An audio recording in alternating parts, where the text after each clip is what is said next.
आवाज दिया, लेकिन उन्होंने एक शब्द से भी उनके विरुद्ध कोई बात नहीं की। उनके लिए सतत सेवारत, समर्पणरत ऐसा जीवन था। ऐसे तरुण चाहिए।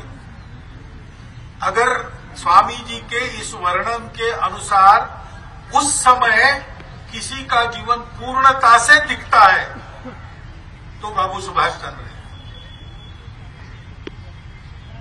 उन्होंने कभी भी जिस देश के लिए काम करते थे उस देश के समाज में उनका विरोध करने वाले भी थे।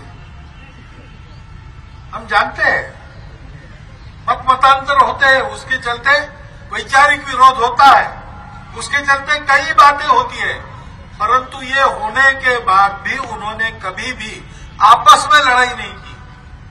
कर सकते थे, शक्ति थी, समर्थन था, नहीं किया। जिनके लिए काम कर रहे थे उनके विरोध में कुछ नहीं किया।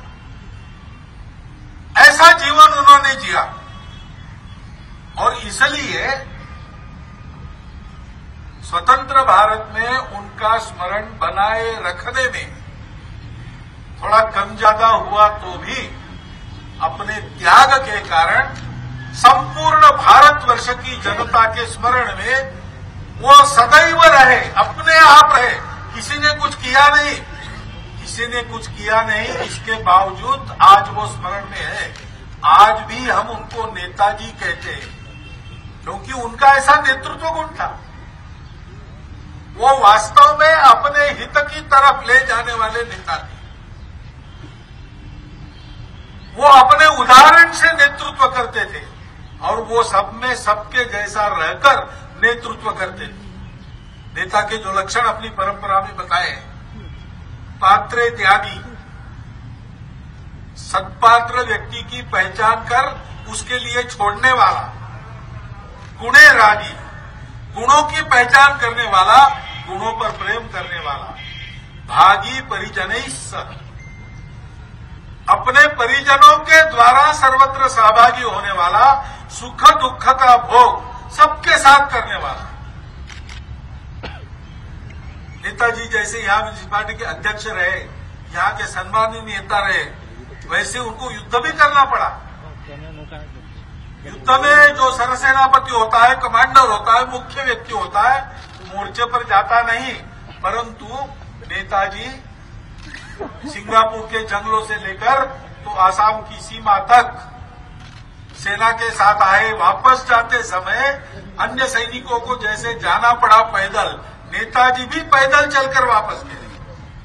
वर्णन है उसके, कैसे वो सबके साथ रहते थे, सबके साथ सबके जैसा खाना खाते थे। शास्त्रीय बोधा, शास्त्र जानते थे, रणे योद्धा। उनका युद्ध कौशल, उसका क्या वर्णन करना, वो तो जगत प्रसिद्ध है। जिनके साम्राज्य पर सूर्यास्त नहीं होता, ऐसे लोगों के लिए एक नई सेना बनाकर उन्होंने चुनौती खड़ी की और दस्तक दी भारत के दरवाजे पर। समय का भाग्य चक्र अगर सीधा चलता तो नेताजी भारत के अंदर प्रवेश करके बहुत आगे आ चुके होते और यहां के स्वतंत्रता के लिए यहां रहकर प्रयास करने वाले और उनका मिलन होता और भारतवर्ष बहुत पहले स्वतंत्र हो जाए। ऐसे नेताजी का स्मरण करना, क्यों करना? इसलिए उनके प्रति कृतज्ञता तो है ही। उनके गौरव में ये स्मरण करना हमारा कर्तव्य है। ये सारे गुण उनके हमारे अंदर आने चाहिए। ये दूसरी बात है।